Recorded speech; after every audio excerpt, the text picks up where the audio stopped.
Кога ништо друго нема да остане, жителите на Ланкиен во Јужен Судан јадат листови од дрвјата.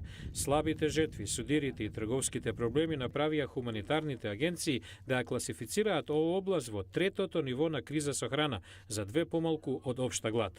Њаби Ел Машар вели дека незиното семејство има се помали резерви на храна. Нема работа и нема пари. Имаме мушна мала поддршка и ќе преживеам од она што ќе го најдам во шумите, дивото овошје и листјата.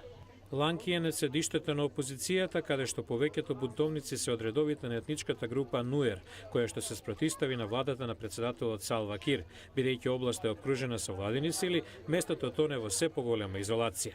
Судирот ги затвори околните патишта и постои само една трговска маршрута, што доаѓа од Етиопија. Заради малиот број на намирници, растат нивните цени. Локалниот хуманитарен координатор Вуор Биел-Пем вели дека за некого однадвор можеби ова место не изгледа така нестабилно кога станува збор за храната, но не и кога ќе се погледне одблизу. Порано имаше храна, но сега нема доволно. Ова е густо населена област и едноставно нема доволно храна.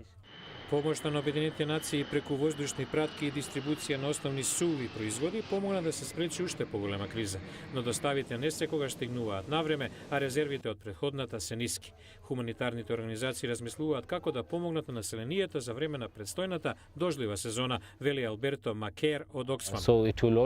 Ако не директна дистрибуција на храна или друг вид на помош, тогаш барем интервенција со готови пари, да им се дадат на трговците за да купат доволно за време на посувиот период.